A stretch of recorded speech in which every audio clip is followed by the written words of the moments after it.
Sorry, guys. Okay, so just a quick update. This week for Max, for lunch, we're gonna try and do pizza toast just to shake it up. I think I'm running out of chicken tenders. We've been really trying to shake things up and do different things at night, and he's actually been doing pretty good. So for the pizza toast, I will leave the bread and the sauce, well, right now because it's unopened, in that little basket that's by Max's mini fridge, and the cheese is just in the fridge. You'll know that it's Max's. I'll make sure all the cheese is in like the pull out like deli meat drawer. So that's it for lunch. In terms of sickness, Max, so I have to say, Max on Wednesday really did not seem sick at all to me. I didn't notice any like twitching or anything. I did kind of almost notice pre-twitches. That's probably going to sound really strange, but I like watch this kid like a hawk. So like it was almost like there was a tiny bit of tension in here, but he wasn't like really motor ticking. So we were just really careful to kind of keep an eye, but he was like bouncing around and he seemed fine. But I thought, you know what? He seems fine now, but I guarantee this is going to turn into a sinus infection or an ear infection. If he doesn't like quickly start to get better. Part of that is because he can't blow his nose. So he doesn't know how to blow his nose, and he doesn't even this is so gross, but he doesn't even like sniffle it in. It literally just sits in his sinuses. So we just kind of hoped that rest and, you know, just trying to help him clear his nose for Thursday and Friday would help. So I think that it did. You know, every day I'm like, oh, he's all better. And then at night he's a little, again, I'm sorry, this is TMI, but he's like crusty. So it's not terrible.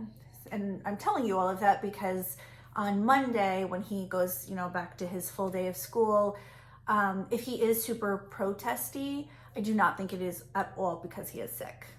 The very little bit of a runny nose that he has left should not be impacting him. I actually think it was a really good thing for him to have those 2 days off. I'm hoping, because he was a little under the weather, maybe he had a reset, he had a break. Hopefully now he can kind of get back into the swing. So that's it for sickness. One thing, I actually don't know how Max is doing in terms of his morning routine initiation of each task. But one thing that was pretty awesome on those 2 days, we didn't tell Max that he was going to have off from school either day until the morning of. And just so you know, like we did kind of put it on you guys, only because if I told Max, I thought, oh, you seem sick, we're going to give you a day off, I know that he would use that against us in the future. He would really try and play up, oh, I don't feel good. But we also didn't want him to think you were just canceling to cancel. So, and I didn't want him to think I was canceling, because he would be smart enough to put 2 and 2 together and to think, oh, I was a little sick, mommy canceled. So we said that you guys felt like you had some germs, and so you just were canceling. And then on Friday, when he woke up, I was like, oh, the girls said, you know, they still feel like they have some germs, so they're canceling. So if it comes up, because he may, you know, bring that up and say, oh, you were sick. I didn't say you were sick because I didn't want to do that. I don't know, like superstition, I guess. I don't want you to get sick, and I didn't want to say that. But we just said that you thought you had some germs. So anyway, that's what we said to him. But so the morning of, when he woke up, I was like, all right, bud, so, you know, the girls are going to cancel because they have some germs. But if you don't want, you know, if you want to have the day free, you have to do your morning routine. And so that first day he was like, great. So that first day, after I said that, he was like, all right, great, I'm going to do my morning routine. So he showered, he got dressed, he ate breakfast, and then I reminded him to brush his teeth. I said, you have to brush your teeth, and he did it. And that was it. So that he got all that done actually before I even went to work, which was great. And then the second day, all I had to say was, the girls aren't going to come. They still feel like they have some germs. And he kind of looked at me like, So if I don't want to do homeschool today, I'm going to do my morning routine. And then he listed off everything, including the teeth brushing. Like, and he did the entire morning routine, start to finish, by himself, initiating each step by himself, and then came back to me and said, so proud of himself, right? Like, I did a good job. I did a really good job cleaning my teeth. And to be honest, I don't remember exactly how he described it, but he basically insinuated, like, I got all the spots on my teeth. I did a really good job. And I knew he had showered and gotten dressed because I could hear and see him doing all that. So all of that to say, I don't know if he's initiating like the teeth brushing and all of that with you guys, but I think that incentive of, hey, if I do a really great job with the morning routine, I don't have to go to school, is kind of what helped him jog his memory and remember he had to brush his teeth and whatever. So if you guys are finding that he still needs reminders to brush his teeth in particular, at least that's the one step on the weekends that I consistently have to remind him of. Or if you're finding that he still needs like a reminder to do whatever step in morning routine, maybe we can just change the reward. So like I think right now he's getting a birthday cake bar. If he's not doing from start to finish the whole thing on his own, maybe we give him like 15, maybe that's too much. I don't know. Maybe we give him 10 extra minutes before he starts school. I'm just wondering if like that extra time to play might be like enough of an incentive or a bigger incentive to get him to do the whole thing on his own. I know that like when he brushes his teeth, we still have to be present to make sure he's doing a really good job. And I'm not sure. I don't know if like we would videotape that, because like if he's running through unless you're just shadowing him, I don't know. Anyway, I don't know. I just thought, if seeing that he was fully capable of remembering every single step on those days, and even actually on the weekend, I think he's capable, obviously, of doing it during the school day. So maybe he's already running through everything with you guys. I don't know. I don't really know how to read that on the data, but just a thought. What else did I want to talk about? Two other quick things. One thing I've noticed with myself, and I feel really bad, but Max talks a lot. And it's great. I love that he does. But sometimes like when I am working, like I'll sit upstairs on the computer and I'll type my session notes that I haven't gotten to, or it's annual review time. I'm doing a lot of reports. There's a ton of, because I'm in the same room as his playroom, he's interacting quite a bit. And that's really good. But obviously like sometimes I have to do work. So it's hard to explain unless you've experienced it. But there's a lot of mommy, hey mama, mommy, hey mommy. And then after several of those, then he starts talking. Like, do you want to train to hit a car? Where do spiders live? What do you think about Annie and Clarabelle? Or it's a lot, and it's just constant chatter. And a lot of times I'm so zoned into my work, I do hear him, and I'm not actively trying to ignore him by any means. But it's like my brain can only process so much at a time. So it'll take me, like he might say like 4 or 5 things before I finally snap out of what I'm doing and focus in on him, and then have to say to him, but I'm sorry, I'm so sorry. Okay, say it again. Or sometimes I'll be like, bud, I'm really sorry, mommy's working. Like, and he's cute. He'll be like, oh yeah, okay, mommy's working.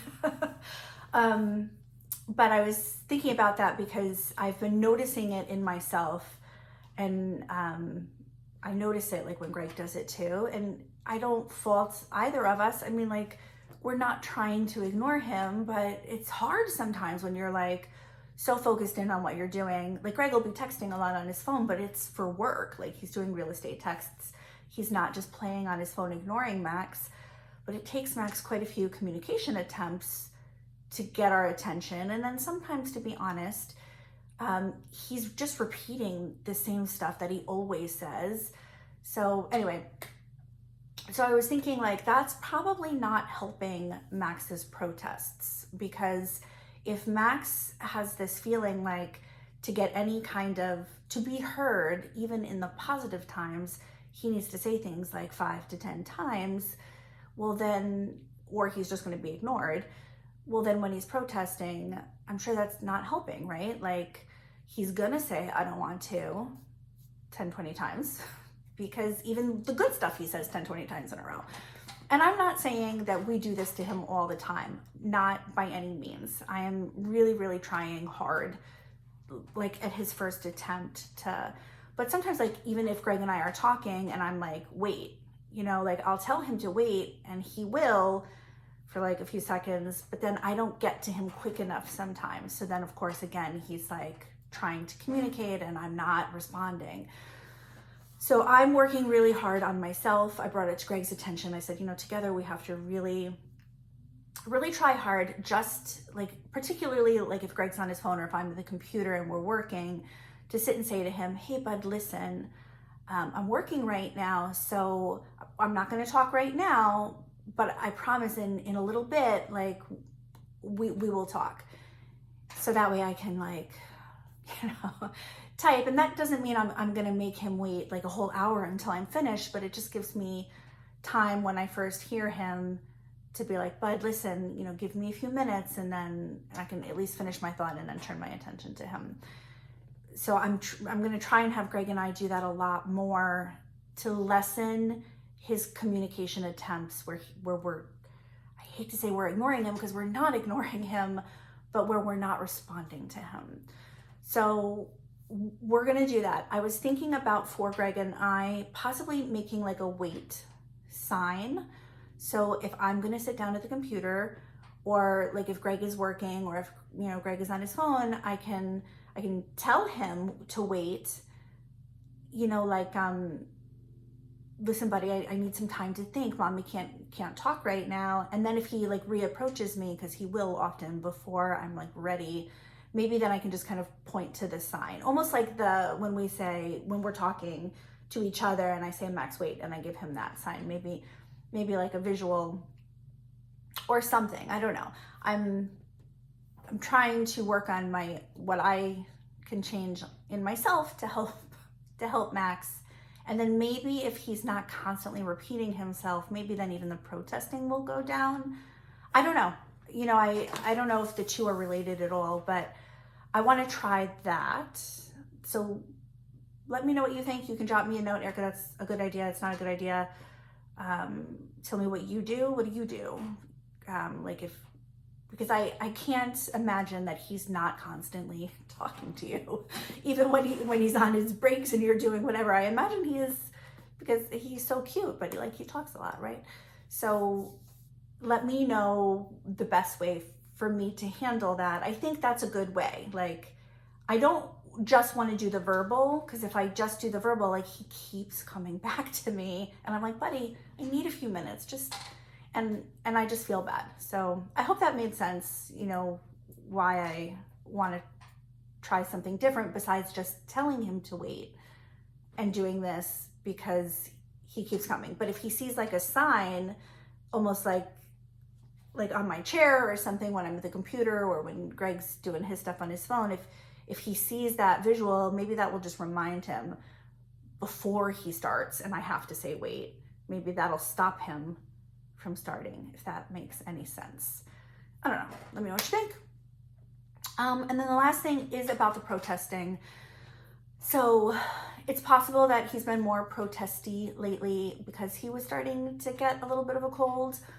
I think he is a little not thrilled with math lately. I know Brianna's she's got some ideas for that. But in terms of the protesting, if there's anything specific that I should be doing differently, even if you've already told me before, I've probably forgotten. So if you could just tell me the techniques, anything specific that I should be doing, please just let me know. Like, I don't know what you guys specifically do in sessions, but I should be carrying that over at home. So whatever the plan and the procedure is to lower the protesting. Like Helene has explained certain terms, and certain terms I do remember and understand, like intermittent reinforcement, I think, or yeah, I think that's more about how long he's sitting at the table before he protests. So I don't think that really applies to me as much. She mentioned a couple other things. It'll come back to me if you remind me, but specifically, I'm just wondering, like during his school day, what is the plan to lower, besides that intermittent reinforcement and the scattered amounts of time that he gets before he gets a break, besides that, like what is the procedure, and is it a procedure I can then carry over when he's doing tons of protesting at home? Which for me lately is, it's funny, he's calling. It's kind of like this, like we have really great days and he's not protesting a lot at all, and then we've got days where it's off the charts.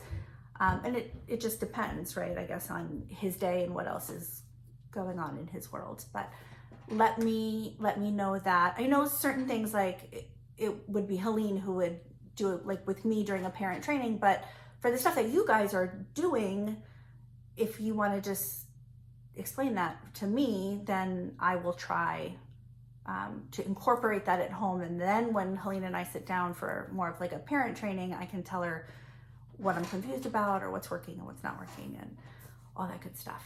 So that's it for this week. I don't really have anything in terms of his program. I think everything's pretty much staying the same. I am gonna go through, he did like a language concept baseline activity, which was awesome. So I'll go through that, and soon I'll probably put a couple of activities or things on there to target some new language concepts. But other than that, I think he's doing really, really good.